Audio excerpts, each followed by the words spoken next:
Hola, buenas tardes, maestro. Hoy vengo a presentarle el PIB nacional de México en el mismo nivel del tercero de TRIM del 2016 de Jonathan Heath. Durante el 2021 la economía mexicana logró expandirse, aunque no lo suficiente como para recuperar lo perdido en el 2020. Desconfianza inversionistas, interrupciones en cadenas de suministro e inflación afectaron el desempeño, como verán en la rúbrica. Tenemos un descenso en el 2020 y un ascenso en 2021. Lo que eso significa, el Producto Interno Bruto, o sea, el PIB del 2021 avanzó un 5% anual en términos reales, con cifras ajustadas por estacionalidad, informó el Instituto Nacional de Geografía INEGI. Esto significa que quedó 17.18 billones de pesos, un nivel similar al observado el tercer trimestre de 2016, según explicó Jonathan Heath, subgobernador del Banco de México, en su cuenta de Twitter. Esto desempeñó se dio tras la concentración de 8.37% que experimentó la economía en 2020 al presentar el dato final del PIB de 2021. El INEGI argumentó que el periodo octubre a diciembre la actividad económica avanzó un 0.02 al respecto del trimestre anterior. Esta tasa incorpora un ajuste sobre la concentración del 0.1 que proyectó el instituto 20 días atrás en su estimación oportuna. Al calcular el desempeño de las actividades productivas de todo el año pasado con la información del último trimestre, el INEGI también actualizó los datos anteriores. Divulgó que el trimestre previo, de julio a septiembre, la concentración económica fue del 0.7, una tasa que contrasta con un 0.4 al interior por grandes grupos de actividades económicas del PIB del sector primario dedicado a la agricultura, pesca y ganadería. Creció un 2.6% anual, en tanto el secundario, que integra las actividades industriales, registró un crecimiento anual del 6.8%, mientras el sector terciario, que incluye servicios y comercios, avanzó en 4.2%. Un débil reporte, la verdad. De acuerdo con el economista, el señor para América Latina Pantheon Macroeconomics, Andrés Sadavia, los datos del PIB demuestran la economía mexicana que se debilitó en la segunda mitad de 2021. Observó la economía que consiguió evitar una recesión técnica de 2 trimestres consecutivos en concentración gracias al aumento de los precios de materias primas, las sólidas remesas, pero acoto que no hay mucho para alegrarse. En detalle del comunicado del PIB, queda expuesto que entre 20 actividades que lo integran, 6 se mantuvieron contraídas. Estas son servicios de apoyo, negocios y manejos de residuos desechos, menos 25.6% anual. Servicios financieros seguros, 3.4% menos. Servicios educativos, menos 1%, alarmante. Generación de transmisión y distribución de energía eléctrica como suministros de agua y gas, menos 0.5%, petrolera, menos 0.3%, y las actividades legislativas gubernamentales de imparticipación de justicia, menos 0.4% anual. 4 de las actividades que integran el PIB mostraron un crecimiento anual de doble dígito: servicios de alojamiento temporal y preparación de alimentos de bebidas, 3.3% anual, servicios de esparcimientos culturales de deportivos, así como otros servicios recreativos, de 32.6%, transportes, correos y almacenamientos, 15%, y comercio por el mayor, de 10.7%. Entre ellos, solo 2 comercios por mayor de transporte y correos alcanzaron compensar el desplome que registraron por la profunda concentración de 2020. Los detalles de INEGI demuestran que la actividad estuvo bajo una severa tensión en la segunda mitad del 2021, sobre todo al reconocer que la caída del PIB del periodo de julio y septiembre fue mucho más pronunciada y consiguió Abadia. Servicios contraídos. En el detalle de la información, el INEGI se dio cuenta de una segunda contracción trimestral consecutiva en los sectores agrupados en las actividades terciarias. Así, los servicios y comercio, que forman parte del segmento, registraron una baja del 0.6% entre octubre y diciembre respecto al trimestre previo, cuando estas a las mismas actividades mostraron una primera contracción de 1.4%. Para Andrés Sadavia, el desempeño del sector terciario puso en evidencia que el efecto rezagado de la entrada en operación en agosto de la ley Auster, así como la alta inflación que impactó en el poder de compra y consumidores y empresas al comprar desempeño de las actividades terciarias respecto a que lo tuvieron el 2020, que se observó que el año registraran un rebote del 6.8%, industria que tendría la baja. De acuerdo a la información del INEGI, las actividades secundarias donde se encuentran las industrias y manufacturas registraron un avance del 0.4% respecto al trimestre previo. El desarrollo de estas actividades se ha mantenido oscilado entre 0.4 y 0.% trimestral en el primer tramo del año, es decir, entre enero y marzo se observó un crecimiento del 0.4%, en el segundo trimestre del 0.7%, en el tercero de 0.2% y en el cuarto un 0.4%. Las actividades secundarias que corresponden a la industria mantuvieron un crecimiento anual de 4.2%, un rebote aritmético ante la baja de la base de comparación del año previo.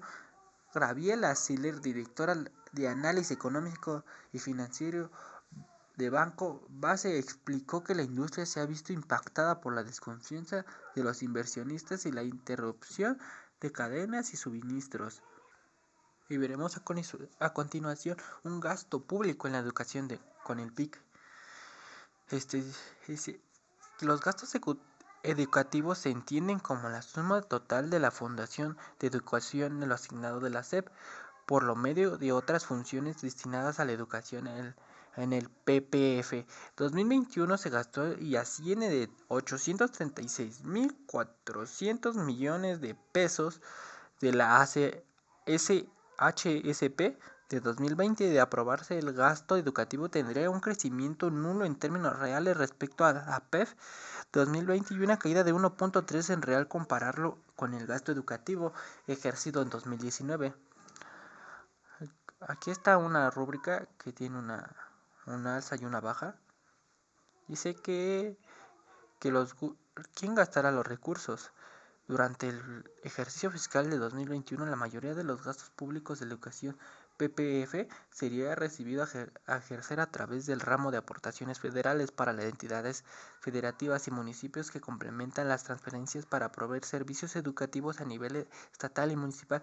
Dicho ramo concentraría 51.5% de los recursos educativos, mientras la educación pública estaría a cargo del 40.4% del presupuesto. Por parte del ramo Previsiones y Aportaciones para el Sistema de Educación Básica Tecnológica de los Adultos, a cargo de las provisiones de servicios educativos en la Ciudad de México, ejercería un 7% del presupuesto. De esta manera, el restante 1.2% de gastos ejercidos será por los ramos Agricultura, Desarrollo Rural, Defensa Nacional, entidades no sectoriales y Marina. En México también se gasta 1.8% del PIB en delitos, pero 4T destinadas a 1% para combatir la inseguridad. En 2020 el costo total de la consecuencia de la inseguridad representó 277.6 mil millones de pesos, que son 7.155 pesos por persona afectada. En la encuesta nacional de victimización y percepción sobre la seguridad pública, MVP señala que el 2020 el costo total de consecuencias de inseguridad y el delito en hogares representó 277.600 millones de pesos, que eso significa 1.8% del PIB. Esto equivale a 7.555 pesos por persona afectada. Mientras un análisis en el Centro de Investigación Económicas, la propuesta CIEP mencionó que el gasto de inseguridad en ser avalado por la Cámara de Diputados, como lo envió el gobierno federal, crecerá 1.8% real con el respecto a lo aprobado el año pasado. Representa un 4.6% del total de los recursos. Sin embargo, equivale a 1.1% del PIB. Es menor que ahora que se asegura la inseguridad.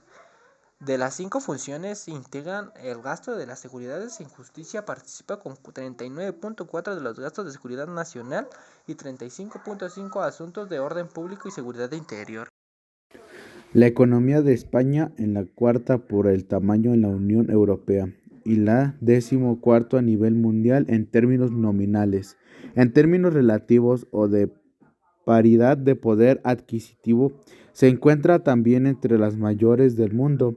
Ver según a un informe de Economics del año 2005, España era el número 10 en el país del mundo con mayor calidad de vida. Como en la economía de todos los países europeos, el sector terciario o sector de servicios es el que tiene mayor peso. La moneda de España es el 1 de enero de 1999, el euro, que entró en circulación con moneda de cambio el 1 de enero de 2002, manteniéndose la peseta durante 2 meses más hasta el 28 de febrero de 2002, pero ya se utilizaba como divisa en los bancos europeos en la zona euro. Desde el final de la crisis de principios de los años 1990, la economía española tuvo más de una década expansiva del crecimiento macroeconómico por encima de la media del resto de la Unión Europea.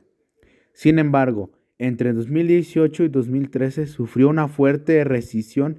En 2014, el Producto Interior Bruto volvió de nuevo a crecer a un 1.4%. El número de desempleados alcanzó el máximo de 5.777 millones en febrero en 2014 y disminuyó el resto del año en 446.000 personas, según la COE. La revisión al alza del crecimiento de la economía española en 2015 se debe al descenso del precio del petróleo, la mejora de las condiciones de financiación y la depreciación del euro, así como la previsión del crecimiento para la eurozona. La economía española consolidó en 2015 el proceso de recuperación iniciado en 2013, registrando el PIB real una trayectoria expansiva. El conjunto del año del PIB creció el 3.2% por encima del PIB en la zona euro el 2%. Es destacable la prolongación del proceso de desapalancamiento del sector privado, cuya deuda se ha reducido en 49 puntos porcentuales de PIB, desde el máximo alcanzado a mediados de 2010 hasta 2016. La deuda no consolidada del sector privado no financiero es en 2016 a niveles de finales de 2005 y próximos a la media de la zona euro. En 2016, el déficit de las administraciones públicas españolas quedó el 4.3% del PIB, cumpliendo por primera vez desde el estallido de la crisis en 2008. El objetivo comprometido de la Comisión Europea, la deuda pública, era del año 2000, a igual al 59% del PIB, se redujo entre el año 2000 y 2007 hasta el 36% del PIB, pero a partir de ese año se fue elevado hasta llegar a un 99% en 2014, motivado por una fuerte caída de los ingresos acompañado de una subida de los gastos de las administraciones públicas. Los efectos adversos de las crisis han generado un importante cambio de tendencia en lo que la distribución de la renta se refiere a España. En el periodo entre 2008 y 2011 no había seguido la tendencia al aumento de las desigualdades observada en muchos países desarrollados, pero en esta excepción ha quedado truncada la intensidad de la crisis que ha convertido a España en uno de los países donde las desigualdades han crecido más en los años 2008 a 2013. En 2007, el 0,4% de la población concentrada, casi la mitad del PIB de España, ha sido creciendo mutuamente en este año también. La economía de España, que es capitalista mixta, en la 12ª más grande del mundo, en términos de renta per cápita, España y casi a la par de las economías de Alemania y Francia. Entre 1994 y 2008, la economía española creció en forma sostenida. Sin embargo, España se vio afectada considerablemente por la crisis financiera mundial del 2008. A lo largo de la crisis, España, entre 2 veces en recesión, es decir, acumuló más de 2 trimestres consecutivos de decrecimiento económico. El primer periodo se produjo en el tercer trimestre de 2008. La depresión se mantuvo hasta el primer trimestre en 2010. La recuperación no llegó a consolidarse, pues la economía española volvió a mostrar tasas negativas en el segundo trimestre de 2011 y entró de nuevo en recesión en el tercer trimestre de ese año, manteniéndose hasta el cuarto trimestre del 2013, cuando el Banco de España anunció la recesión económica española técnicamente había finalizado. Sin embargo, el gobierno puso en marcha una política de rescate que ha tenido un impacto directo en los ciudadanos y residentes, con medidas de austeridad como la disminución o congelación de salarios mayores, impuestos y menos, programas de asistencia social. En el consecutivo deterioró en general el poder adquisitivo de la población. Ya está dando signos de recuperación sostenida por primera vez desde el estallido de la crisis global en 2018. El PIB peor cápita en España. Se obtiene dividiendo el PIB entre el número de habitantes. Es muy útil para comparar el bienestar de los habitantes de distintos países, ya que representan el valor de los bienes y servicios producidos por cada uno de ellos. En España, en el primer trimestre 2022, ha crecido un 0.3% al respecto al trimestre anterior. Esta tasa 19 décimos menor que la del cuarto trimestre de 2021, cuando fue del 2.2%. La variación interanual del PIB ha sido del 6.4%, 9 décimas mayor que la del cuarto trimestre de 2021, que fue el 5%. Acerca de la economía de algún país. La última proyección del crecimiento del PIB para España en 2022 es, como ya se había indicado, el 4.8%, 2,2 puntos menos de la plasma en los PEC del estado presentados en octubre de 2021. Así que han concedido que la proyección de crecimiento para España en 2022 es 2 puntos porcentajes mayor que la del conjunto de la Euranasan, 2.8%. La gestión realiza por el gobierno presidido por Sánchez en los últimos 3 años. No es para sacar pecho. El PIB de la economía española es el conjunto de 2021 era 6.25 inferior al PIB de 2019, con 2.8% menor que el PIB de 2018. Produjimos bastante menos en 2021 y en 2019, pero nuestra deuda pública a finales de 2021 eran de 218.314 millones de pesos, mayor que a finales de 2018. Y el Producto Interior Bruto mide el valor monetario de la producción de bienes y servicios finales de España a lo largo de un periodo determinado trimestral y anual.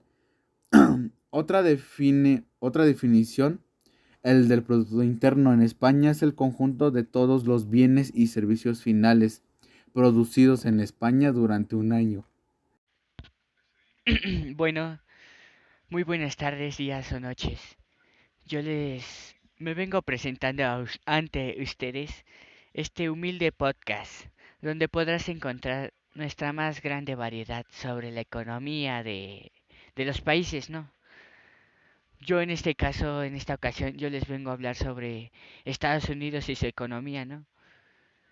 Bueno, pues antes que nada, Estados Unidos es una...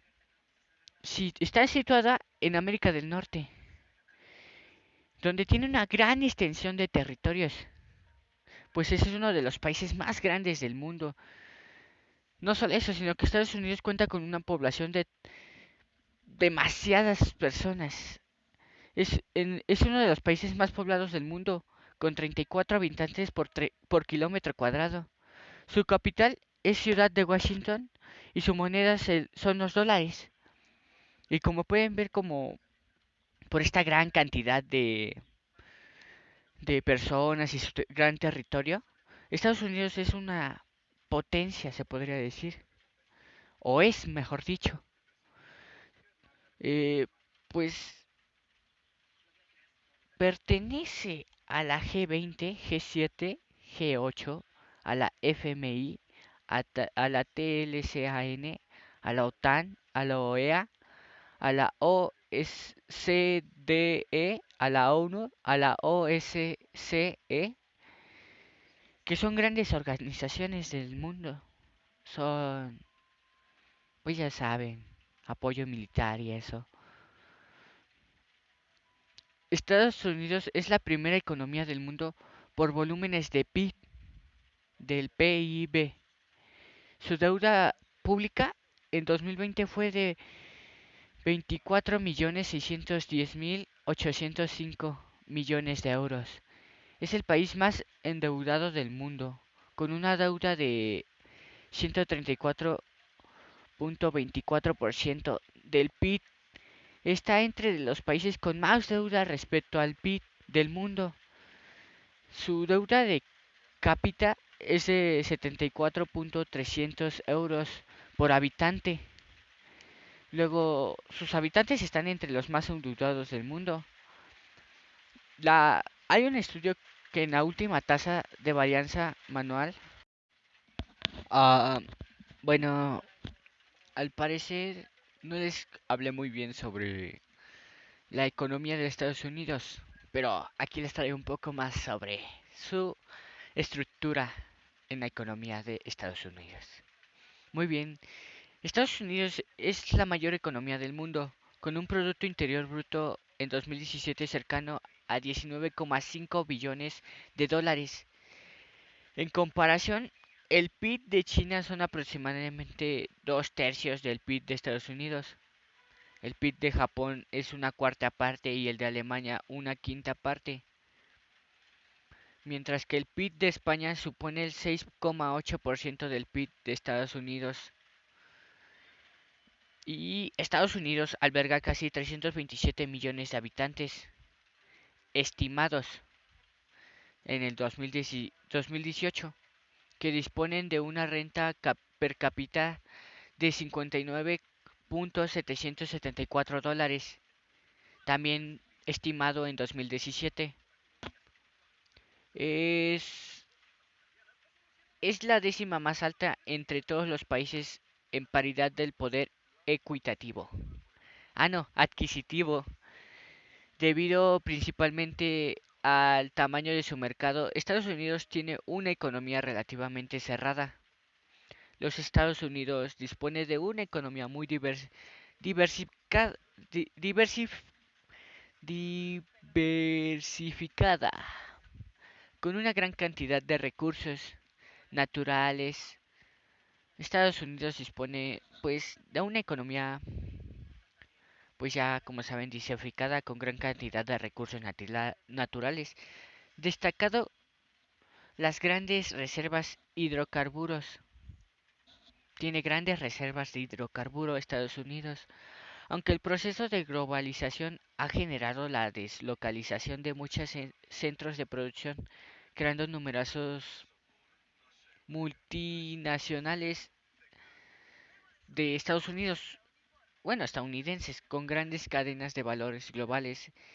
El mercado americano es ante todo un mercado de empresas y marcas locales, y una parte importante de su población y del Congreso se declaran favorable al proteccionismo y la defensa del americano. El grado de la apertura en 2017 se situó en 27,1%.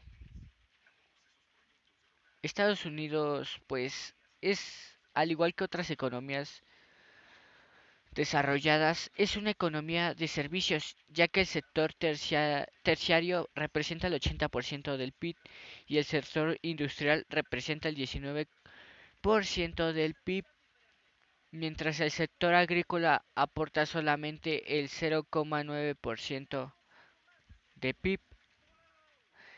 Desde Desde el punto de vista de la estructura regional, destacan las fuertes divergencias de las tasas de crecimiento económico entre los Estados Unidos, pues junto a los estados que apenas crecen en otros estados se llegan a registrar tasas de dos dígitos. Eso, pues, no está nada bien ni nada mal. Aunque en general desde los años 70 se ha registrado un desplazamiento del centro de gravedad económica de la economía norteamericana desde la costa este y Grandes Lagos hacia la costa oeste y el sur del país. Aunque en los últimos años, más desde las crisis financieras del 2007, se observan grandes diferencias entre las tasas de crecimiento de los Estados Unidos dentro de las mismas regiones que nos responden a esa tendencia. De acuerdo con las estadísticas de Bureau for Economic Análisis de 2016, existen 6 estados con una renta per cápita superior a los $60,000 y 10 estados que nos alcanzan a los $40,000. A ver, esperen, 40, 400, 4,000, 40,000. Sí, los $40,000. Como Mississippi, Idaho, West Virginia, Arkansas, el sur de Carolina, Alabama, Kentucky, Maine, Arizona y Florida, entre otros. Eso sería todo. Muchas gracias por haber escuchado este humilde podcast. Hasta luego. Muchas gracias por escuchar este podcast. Agradecemos su comprensión y su intención de escuchar este podcast porque aquí le informamos en la economía de los países que fueron 3. Muchas gracias, buenos días, buenas noches y buenas tardes.